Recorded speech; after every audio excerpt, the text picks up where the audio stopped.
नमस्कार, आदाब, सत श्री अकाल। स्वागत है आपका एक और नई वीडियो में मेरे YouTube चैनल और आप सबके अपने YouTube channel cricket zone with Shubh पर। तो क्रिकेट वर्ल्ड कप जारी है अपनी पूरी रफ्तार से और कल भारत ने एक शानदार जीत दर्ज की ऑस्ट्रेलिया के खिलाफ। एक अर्ली स्केयर आ गया था। मैं आपको उसकी पूरी कहानी बताता हूँ कि कल जब मैं वीडियो रिकॉर्ड करने के बाद मैच देखने दोबारा नीचे जुड़ा, क्योंकि इनिंग्स खत्म हो चुकी थी और इंडिया की बैटिंग बिल्कुल शुरू ही हुई थी, तो मैंने सोचा कि ज़्यादा से ज़्यादा एक ओवर हुआ होगा, क्या हो जाएगा उस एक ओवर में, आराम से खेल गए होंगे ईशान किशन और रोहित शर्मा। लेकिन जब मैंने जाके स्कोर देखा तो मैंने स्कोर देखा 4-3। तो मैं एकदम से टेंशन में आ गया। मैंने कहा ये क्या हुआ। मतलब जब स्कोर कार्ड देखा तो रोहित शर्मा कप्तान साहब, उसके बाद ईशान किशन और श्रेयस अय्यर तीनों 0 पे आउट हो गए। तो मैंने कहा यार ये तो बड़ी चिंताजनक बात हो गई। फिर विराट कोहली और राहुल को वहाँ पर देखा कि वो बल्लेबाजी कर रहे हैं, तो बस यही सोचा कि ये दोनों एक पार्टनरशिप लगा दें और भारतीय टीम के स्कोर को धीरे धीरे करके आगे बढ़ाएं। इनसे पूरी उम्मीद है। और विराट कोहली तो ना जाने कितनी बार कर चुके हैं और रिसेंटली जो है वो राहुल का फॉर्म भी ज़बरदस्त चल रहा है। और मैं यही सोच रहा था कि स्कोर को पहले ये 50 तक ले जाएं, फिर 60 तक ले जाएं, फिर 70 तक ले जाएं, फिर 100 तक ले जाएं, धीरे धीरे करके ऐसे ही भारत को संकट से निकालें। इस साझेदारी का होना बहुत ज़रूरी है राहुल और कोहली की, और वही हुआ। पहले ये 50 तक ले गए, फिर 60 तक ले गए, फिर 70 तक ले गए, फिर 100 तक ले गए, और इस तरीके से इन्होंने आराम आराम से बल्लेबाजी करके, अच्छी बल्लेबाजी करके भारत को संकट से निकाल दिया।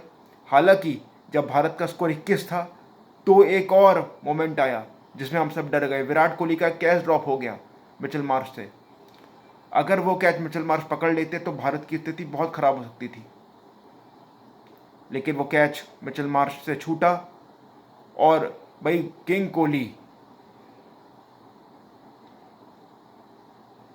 उसके बाद जिस तरह की उन्होंने बल्लेबाजी की, ज़बरदस्त बैटिंग की, राहुल ने जिस तरह की बल्लेबाजी की, ज़बरदस्त बैटिंग की, और फिर ऑस्ट्रेलिया को कोई मौका नहीं आया इस मैच में, और 165 रनों की पार्टनरशिप करके भारत की जीत की इबारत बल्लेबाजी में इन दोनों ने लिख दी। 97 नॉट आउट रहे राहुल और 85 रन बनाए विराट कोहली ने।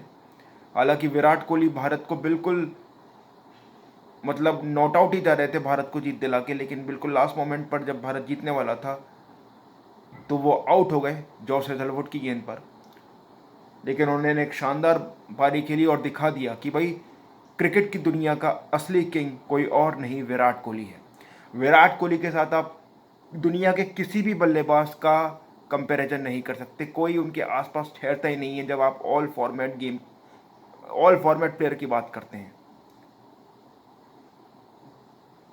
ऑल फॉर्मेट प्लेयर्स में विराट कोहली के आसपास कोई भी नहीं आता, दूर दूर तक कोई नहीं आता। तो उनका कंपैरिजन ऑल फॉर्मेट प्लेयर के हिसाब से किसी से नहीं हो सकता। वो दुनिया के बेस्ट बैट्समैन है, इसमें कोई शक नहीं है। ना जाने कितनी बार ये जो कल उन्होंने इनिंग्स खेली है विराट कोहली ने, ये पहली बार नहीं खेली, ना जाने कितनी बार उन्होंने ये पारियां वो खेल चुके हैं। अगर गिनने बैठेंगे तो फिर तो वीडियो बहुत लंबी हो जाएगी, क्योंकि बहुत सारी पारियां हैं। अपने 15 साल के करियर में ना जाने कितनी बार वो भारत को संकट से निकाल चुके हैं, चाहे वो टेस्ट क्रिकेट हो, वनडे क्रिकेट हो या T20 क्रिकेट हो। चाहे आप 82 रन की पारी वर्ल्ड कप में पाकिस्तान के खिलाफ याद करें, या 82 रन की पारी T20 वर्ल्ड कप 2016 में याद करें अगेंस्ट ऑस्ट्रेलिया। उसके बाद कितनी बार बायलैटरल सीरीज़ में, क्रूशल मैचेस में उन्होंने मैचेस निकाल के दिए हैं। नॉकआउट मैचों में भी विराट कोहली ने खूब रन्स किए हैं। चैंपियंस ट्रॉफी फाइनल मुझे याद आता है 2013 में 20 ओवर का मैच था, हाईएस्ट स्कोरर विराट कोहली ही थे। उसके अलावा साउथ अफ्रीका के खिलाफ 2014 वर्ल्ड T20 सेमीफाइनल में उन्होंने 47 बॉल में 72 रन वहाँ किए थे।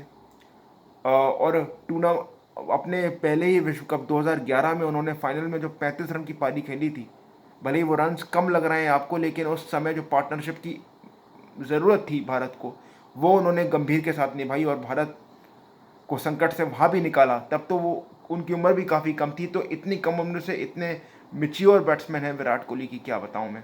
उसके बाद एशिया कप 2016 में जो धवन के साथ उन्होंने पार्टनरशिप लगाई थी, वो भी कमाल की थी। 2016 के फाइनल की बात कर रहा हूँ मैं। फिर अभी एशिया कप में अगेंस्ट पाकिस्तान उन्होंने शतक बनाया था, वहाँ पे उन्होंने ज़बरदस्त बल्लेबाजी की। एशिया कप 2012 में पाकिस्तान के खिलाफ 183 रन की पारी उन्होंने खेली। ऑस्ट्रेलिया में जाके टेस्ट मैचेस में उन्होंने रन बनाए। 2014 की सीरीज़ में देख लीजिए आप, 4 सेंचुरीज उन्होंने लगाई 4 टेस्ट मैचेस में। 2018 के इंग्लैंड के दौरे पर, जहां और किसी भारतीय बैट्समैन के लिए बैटिंग करना मुश्किल हो रहा था, वहां पे विराट कोहली ने शानदार बल्लेबाजी की। 600 से ज़्यादा रन उस सीरीज़ में भी विराट कोहली ने बनाए। तो विराट कोहली मैचेस को फिनिश करते हैं, मैचेस जितवाते हैं, तो उनसे किसी का कंपैरिजन नहीं हो सकता। क्रिकेट की दुनिया का एक ही किंग है, वो है विराट कोहली। और मैं ये बात इसलिए नहीं कह रहा हूँ क्योंकि मैं एक भारतीय हूँ, मैं ये बात इसलिए नहीं कह रहा हूँ क्योंकि मैं विराट कोहली को पसंद करता हूँ। पसंद तो मैं सभी क्रिकेटर्स को करता हूँ, हमारी टीम इंडिया के, और जो बाकी क्रिकेटर्स हैं उनकी भी मैं बहुत रेस्पेक्ट करता हूँ, इंडियन प्लेयर्स की भी मैं बहुत रेस्पेक्ट करता हूँ। मैं जो ये बात कह रहा हूँ कि विराट कोहली किंग है क्रिकेट का, वो मैं पूरी तरह से एक क्रिकेट एनालिस्ट के तौर पे बोल रहा हूँ। आप विराट कोहली का पूरा करियर उठा लीजिए, उनसे ज़्यादा चेजेस जितनी अच्छी तरीके से वो करते हैं किसी और प्लेयर ने किए हों तो मुझे बता दीजिए। इतनी ज़्यादा कंसिस्टेंसी हर मजबूत टीम के खिलाफ, उसके घर में जाके या उस टीम के खिलाफ वो इंडिया में खेल रहे हैं, इतनी ज़्यादा कंसिस्टेंसी किसी और प्लेयर ने तीनों फॉर्मेट में दिखाई हो तो मुझे कोई और प्लेयर बता दीजिए। कोई प्लेयर है ही नहीं। वही स्टीव स्मिथ बहुत बड़े प्लेयर हैं, जो रूट भी बहुत बड़े प्लेयर हैं, केन विलियमसन भी बहुत बड़े प्लेयर हैं, मैं सबकी रिस्पेक्ट करता हूँ, बाबर आजम भी अच्छे प्लेयर हैं, लेकिन विराट कोहली से किसी का कंपैरिजन नहीं हो सकता क्योंकि विराट कोहली एक अलग लेवल पे चले गए हैं।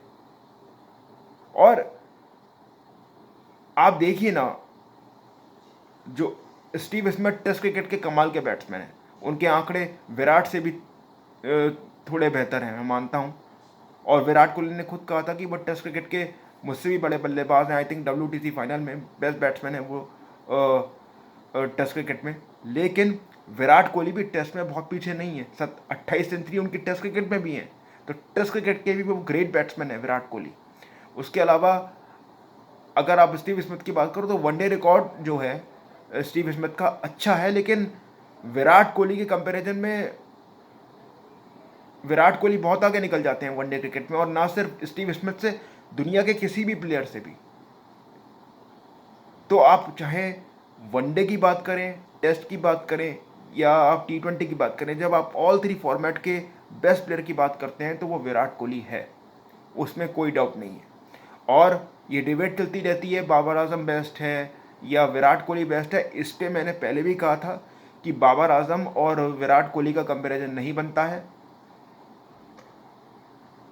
विराट कोहली दुनिया के बेस्ट बल्लेबाज हैं, बात ख़त्म हो जाती है यहाँ पर, उनसे किसी का कंपैरिजन नहीं है। अब बात करते हैं कल के मैच की वापस, कि विराट कोहली ने तो शानदार पारी खेली ही, लेकिन तारीफ तो man of the match KL Rahul की भी करनी पड़ेगी। KL राहुल ने भी शानदार बल्लेबाजी की और उन्होंने दिखाया कि उनका भी क्लास क्या है। 97 रन 116 गेंदों में 8 चौके और 2 छक्के। उन्होंने जिस तरीके से, जब 4 पर 3 विकेट जब वो गिर गए, जिस तरीके से वो बैटिंग करने आए और उन्होंने पूरे कूल एंड काम तरीके से बल्लेबाजी की। और एडम जैम्पा का मुझे पहला या दूसरा ओवर याद आता है जब उन्होंने विकेटों की लाइन में गेंदबाजी की और बहुत अच्छी 2 गेंदों पे जो बिल्कुल अंदर की तरफ आ रही थी KL राहुल के, उन्होंने 2 जो कट लगाए बिल्कुल क्लोज टू द बॉडी, वहाँ से मुझे लग गया कि एडम जैम्पा पे भी KL राहुल और इंडियन बैट्समैन हावी हो जाएंगे और इन्हें टिकने नहीं देंगे। उसके बाद ड्यू भी आया, तो ज़बरदस्त तरीके से बल्लेबाजी की विराट कोहली, और उसके बाद KL राहुल ने भी। KL राहुल भी ज़बरदस्त फॉर्म में चल रहे हैं। एशिया कप में जो उन्होंने अपनी फॉर्म दिखाई थी, उन्होंने यहाँ पे भी अपनी फॉर्म बरकरार रखी है विश्व कप में। और सबसे अच्छी बात यह है कि 50 ओवर उन्होंने कीपिंग भी की थी, उसके बाद उन्हें रिलैक्स करने का मौका ही नहीं मिला, 4 पे 3 आउट हो गए। लेकिन इतने प्रेशर में एक खिलाड़ी है जो 50 ओवर विकेट कीपिंग कर चुका है, क्योंकि विकेट कीपिंग करना भी ह्यूमिड कंडीशन में 50 ओवर में आसान नहीं होता। और विकेट कीपिंग जब आप 50 ओवर करते हो तो वैसे भी यार आसान नहीं होता कि इतनी जल्दी आप बल्लेबाजी कर लो आके। लेकिन केएल राहुल आए बैटिंग करने और छा गए। ज़बरदस्त बैटिंग की केएल राहुल ने। जितनी तारीफ विराट कोहली की बनती है उतनी ही तारीफ केएल राहुल की भी बनती है। ज़बरदस्त बैटिंग की उन्होंने, और कमाल लाजवाब राहुल, उनको ऐसे ही नहीं कहते। मतलब जिस तरीके से जब फ्लो राहुल का शुरू हुआ, बाउंड्रीज मारना पहले राहुल ने ही शुरू किया था। मुझे याद है जब आई थिंक 6 रन पे 3 विकेट स्कोर था, राहुल ने पहली बॉल पे आके जो चौका मारा है, ड्राइव मारा है, एक स्टेटमेंट उन्होंने दे दिया था। उसके बाद कोहली ने भी कदमों का इस्तेमाल करके सीधा चौका मारा। तो ज़बरदस्त शॉट उन्होंने खेला राहुल ने। उसके बाद जब विराट कोहली आउट हो गए तो फिर राहुल ने चार्ज लिया कि मैच को थोड़ा जल्दी भी फिनिश करते हैं, और उन्होंने ही छक्का मार के, माफ कीजिएगा, छक्का मार के उन्होंने वो मैच ख़त्म किया। हालांकि वो चौका मारना चाह रहे थे, उसके बाद 1 रन रह जाता, फिर वो छक्का मार के अपना शतक भी पूरा कर सकते थे। लेकिन उन्होंने इतना बेहतरीन शॉट खेला, इतना बेहतरीन तरीके से टाइम किया कि एक्स्ट्रा कवर के ऊपर से छक्का केएल राहुल ने मारा, जो विनिंग शॉट था, कमाल का था। उसके अलावा सिंगल डबल केएल राहुल ने विराट कोहली के साथ बहुत अच्छे लिए, और विराट कोहली तो बहुत बेहतरीन रनर है ही। और उसके बाद केएल राहुल ने भी शानदार रनिंग की, और दोनों की इस साझेदारी को देखकर मुझे एशिया कप की साझेदारी की याद आ गई।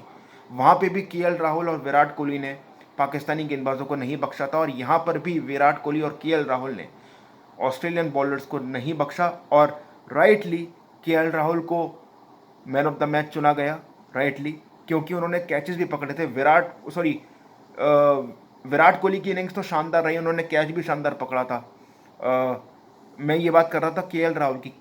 केएल राहुल ने कीपिंग भी बड़ी शानदार की, उन्होंने कैचेस भी पकड़े, उन्होंने बहुत अच्छा कीप भी किया अगेंस्ट द स्पिनर्स, बहुत अच्छे टेक भी उन्होंने लिए down the leg side, down the of side, क्योंकि इस विकेट पे कीपिंग करना भी आसान नहीं था। बॉल टर्न हो रहा था और टर्निंग ट्रैक पे, मतलब टर्निंग ट्रैक नहीं, स्पिनर कोई स्क्वायर टर्न नहीं कर रहा था। It was a good wicket to bat on. उस पर भी बात अभी मैं करूंगा, उस पर भी मुझे बात करनी है। जो पिच को लेकर ड्रामा चल रहा है कुछ पाकिस्तानी मीडिया में या पाकिस्तानी एक्सपर्ट्स के द्वारा, उस पर भी मैं बात करूंगा। लेकिन जहां स्पिनर्स को मदद मिलती है जिस विकेट पे, विकेट कीपिंग करना वहाँ बिल्कुल आसान नहीं होता। और राहुल ने शानदार विकेट कीपिंग की, और उसके बाद ज़बरदस्त बल्लेबाजी की केएल राहुल ने, और किंग कोहली के साथ उन्होंने एक बेहतरीन पार्टनरशिप की और भारत को जीत दिलाई। तो 2 मास्टर क्लास हमें बल्लेबाजी में देखने को मिले। केएल राहुल 97 नॉट आउट और ग्रेट इनिंग्स, और किंग कोहली 85 फैंटेस्टिक इनिंग्स। तो केएल राहुल और विराट कोहली दोनों ने ज़बरदस्त बैटिंग की, मज़ा आ गया देख के दोनों की बैटिंग। लेकिन इस सब के बाद हमें इंडियन बॉलर्स के कंट्रीब्यूशन को नहीं भूलना चाहिए, जो उन्होंने कंट्रीब्यूशन दिया। इस विकेट पे 250-260 रन चेस करना बहुत मुश्किल हो जाता, इतना आसान नहीं होता। तो इसलिए इंडियन बॉलर्स का ऑस्ट्रेलियन बैटिंग लाइनअप को जल्दी से समेटना ज़रूरी था। उसमें चाहे आप बुमराह की बात करें, सिराज की बात करें, पांड्या, जिनके पहले 2 ओवर एक्सपेंसिव थे लेकिन बाद में उन्होंने आके एक विकेट भी लिया। सिराज ने भी आखिरी विकेट लिया। केएल राहुल ने डीप मिड विकेट से आके शानदार कैच पकड़ा। सॉरी, श्रेयस अय्यर ने लास्ट विकेट जो स्टार्क का था उसमें deep mid, I think mid wicket से आके उन्होंने कैच पकड़ा था भागते हुए। और जैम्पा को आउट किया था पांड्या ने, उनका कैच लॉन्ग ऑन पे पकड़ा था। मुझे फील्डर याद इस वक्त नहीं आ रहे हैं कि इनने कैच पकड़ा था, लेकिन लॉन्ग ऑन के फील्डर ने कैच पकड़ा था एडम जैम्पा का, उन्होंने जब सीधा शॉट मारा था। तो ओवरऑल एक कंप्लीट परफॉर्मेंस रही भारत की, और एक डोमिनेटिंग विक्ट्री रही। वो 15 मिनट जब ऑस्ट्रेलियन बॉलर्स हावी हुए थे, उसको छोड़ दिया जाए तो भारत की एक डोमिनेटिंग, एक कंप्लीट परफॉर्मेंस। ईशान किशन ने जो शॉट मारी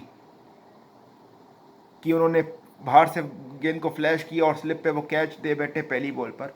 देखिए, शॉट तो लोग कह रहे हैं ख़राब था, लेकिन मैं थोड़ा सा इसको मैं एनालाइज करूं, मैं अगर इसको देखूं कि शॉट उन्होंने मारा क्यों। देखिए, उनकी इंटेंशन सही थी ईशान किशन की। जैसा हमने कहा था, देखिए ड्यू बाद में आया, लेकिन पता नहीं था कि ड्यू कब तक आएगा। और अगर ड्यू नहीं आता तो बल्लेबाजी करना मुश्किल होता, जैसा कि मैंने कहा था कल की वीडियो में।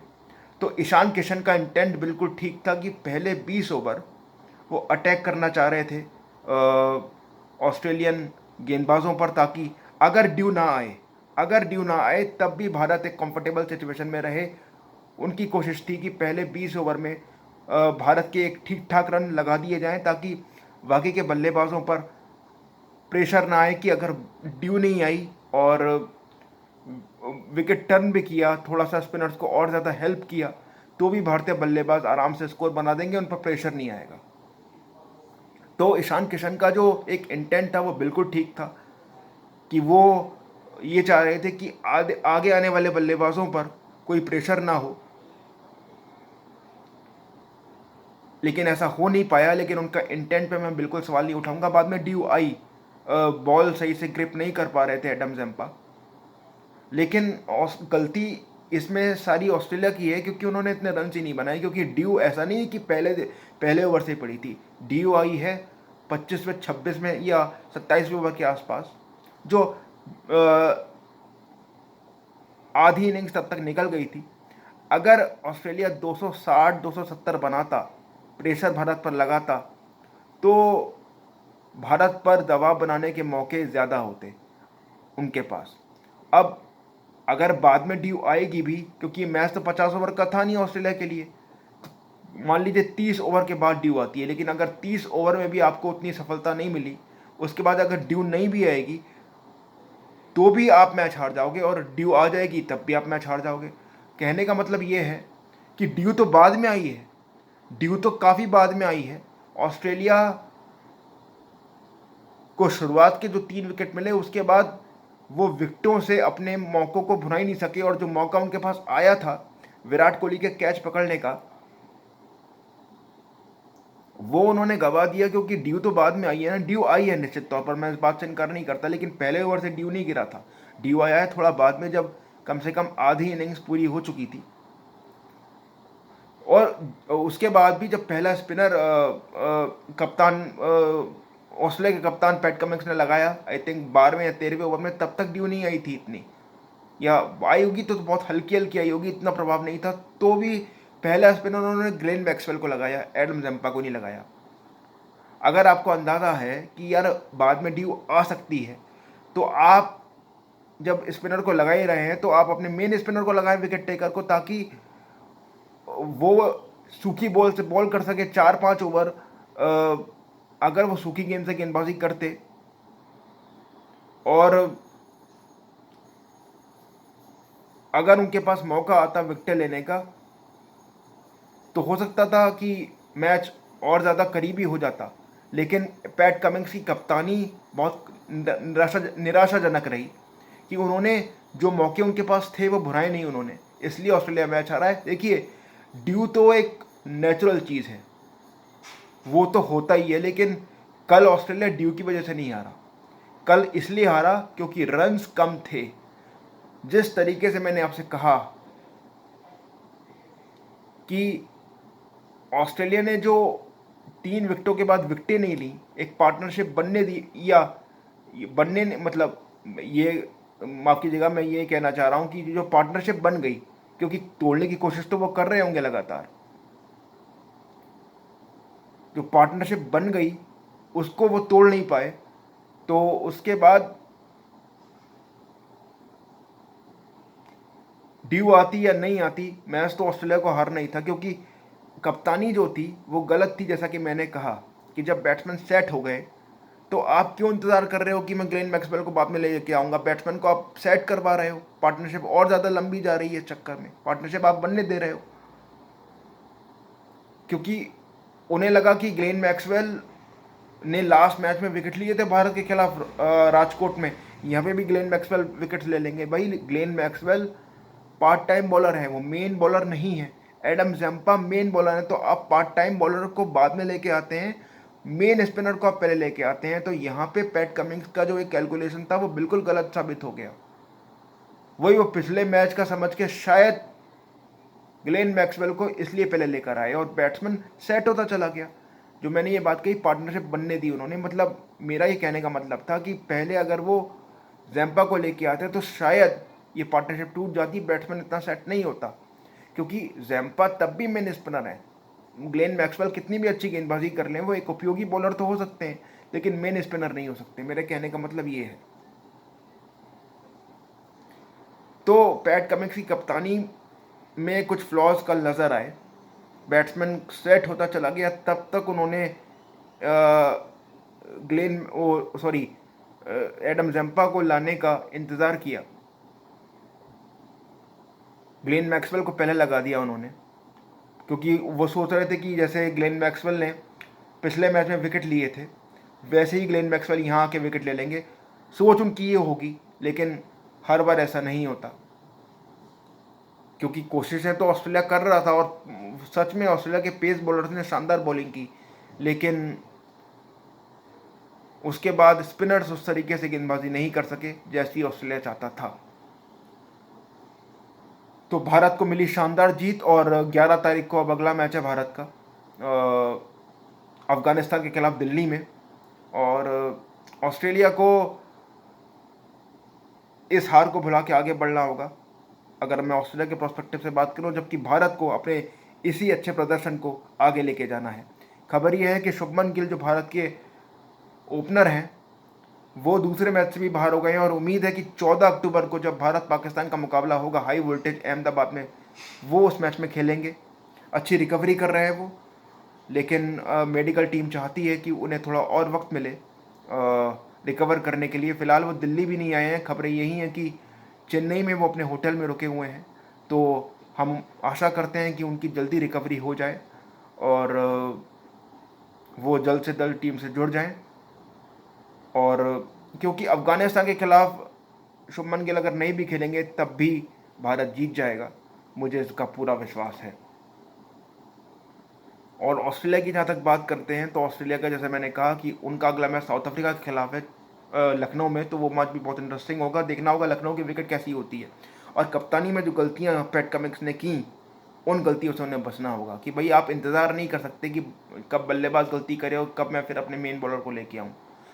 केएल राहुल और विराट कोहली के जैसे बैट्समैन को आप मौका दोगे, उनके खिलाफ अटैकिंग कैप्टनसी नहीं करोगे तो फिर तो भाई वो इतने विश्व कोटि के उच्च स्तरीय बल्लेबाज हैं कि वो फिर आपको मौका नहीं देंगे। और कल हुआ भी ऐसा ही, दोनों ने बिल्कुल मौका नहीं दिया। विराट कोहली का तो एक कैच छूट गया था मिचेल मार्श से, उसके बाद कोहली ने मौका नहीं दिया और केएल राहुल की इनिंग्स तो बिल्कुल ही चांसलेस रही। तो कमाल की जीत भारत की और शानदार एक शुरुआत भारत के वर्ल्ड कप कैंपेन को मिली। और मैं आपको बता दूं, देखिए भारतीय टीम का हर पक्ष कवर्ड है इस टीम में, चाहे आप बल्लेबाजी की बात करें, गेंदबाजी की बात करें। कल फील्डिंग शानदार रही, कल फील्डिंग भी शानदार रही, जिसका कल मैंने आखिर में वीडियो में जिक्र किया था। तो भारतीय टीम अगर अपनी पोटेंशियल पे ये वर्ल्ड कप खेल गई जैसा पहला मैच में भारत ने खेला, तो भारतीय टीम ये विश्व कप जीतेगी, इस बात का पूरा मुझे विश्वास है। और भारत इस विश्व कप का सबसे मजबूत दावेदार मुझे नज़र आ रहा है, इसमें मुझे कोई शक नहीं है। क्योंकि जो स्पिन अटैक है, कल जो भारत के स्पिनर्स ने कमाल किया है और फिर 2 पे 3 से जिस तरीके से राहुल और कोहली ने पार्टनरशिप करके भारत को जितवाया है विपरीत परिस्थितियों में, वो कमाल था। और भारत की दावेदारी और पुख्ता होती दिख रही है मुझे विश्व कप में।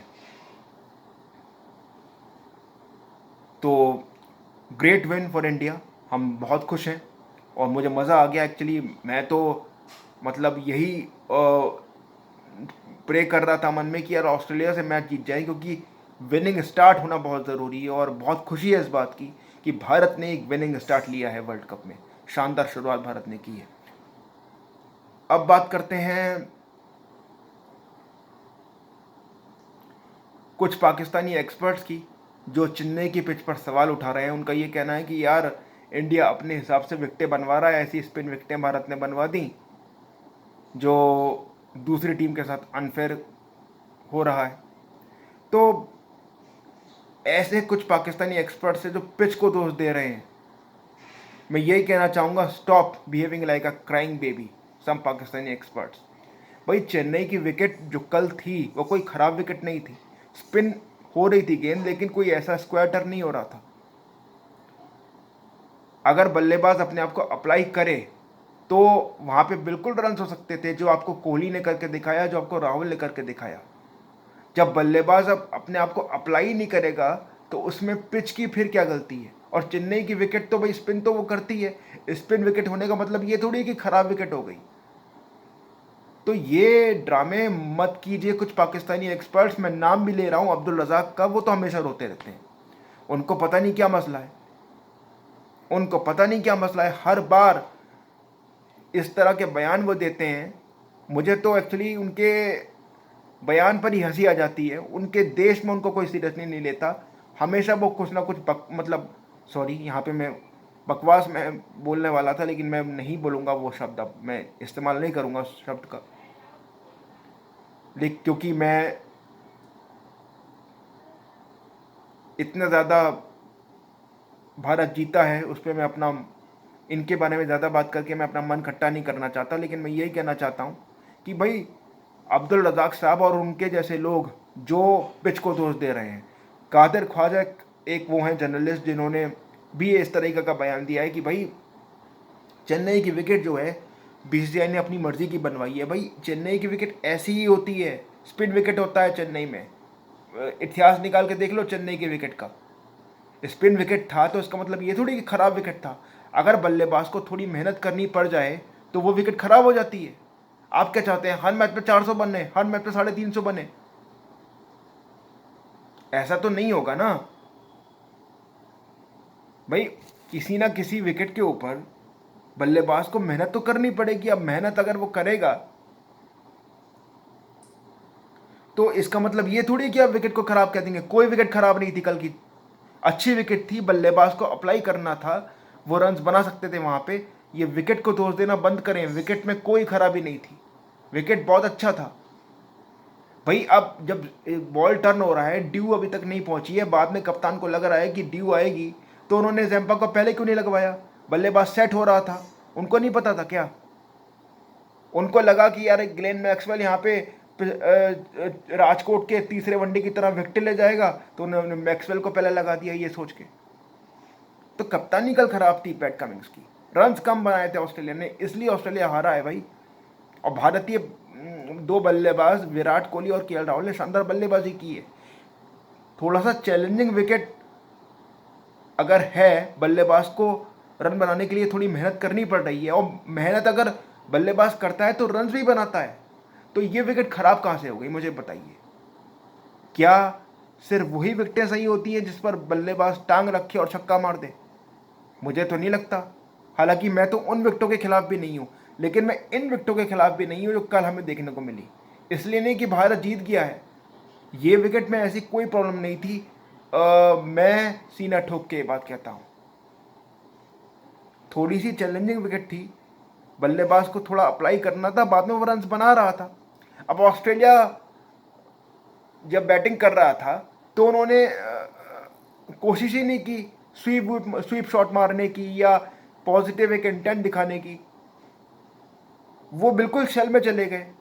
तो ये गलती पिच की नहीं, पिच से ज़्यादा उनकी है। पिच की तो कोई गलती नहीं है भाई, एक नॉर्मल स्पिन विकेट थी, वहाँ पे आपको बस अपनी क्लास दिखानी थी, अपनी कला दिखानी थी, जो ऑस्ट्रेलिया के बल्लेबाज नहीं दिखा पाए। और वही क्लास वही कला कोहली और राहुल ने दिखा दी। तो भाई हर चीज़ आपके हिसाब से नहीं होती है, आपको हर्ट करने के लिए कुछ नहीं किया जा रहा है। ये मत सोचा करो यार हर चीज़ हमारे खिलाफ ही की जा रही है, हमारे खिलाफ ही साजिश रच रहा है भारत, हर समय यही सोचते रहते हैं हर मामले में। तो भाई किसी के पास इतना टाइम नहीं है, तो हर बात पे रोना पीटना मत करो, ड्रामे मत करो। पाकिस्तान की टीम हल्की है, इस वजह से वो स्ट्रगल कर रही है, किसी पिच विच की वजह से स्ट्रगल नहीं कर रही है। वो स्पिन अटैक आपका बिल्कुल कमज़ोर है, इसलिए स्ट्रगल करोगे आप आगे जाके, मुझे जो लगता है बड़ी टीमों के खिलाफ, अगर सुधार नहीं किया प्रदर्शन में। तो ये पिच का रोना रोके सारा दोष पिच पे डाल देना चाहते हैं, जबकि पिच में ऐसा कुछ भी नहीं था और अपनी प्रदर्शन को दिखना नहीं चाहते। और अब्दुल रज़ाक साहब भाई आप क्रिकेटर बहुत बड़े थे, मानते हैं, लेकिन आपकी क्रिकेट नॉलेज मुझे समझ में नहीं आती। आप बातें ऐसी करते हैं, आपकी बातें बिल्कुल ऊपर से निकलने वाली बातें होती हैं, मुझे तो बिल्कुल समझ में नहीं आती। और इस तरह की विकेटों पे पहले भी मैचेस होते रहे हैं, इंडिया में नहीं दुनिया भर में भी। तो प्लीज़ रोना मत मचाएं, आप ये देखें कि आपको कैसे खेलना है चेन्नई में अगेंस्ट साउथ अफ्रीका। ये बहाने मत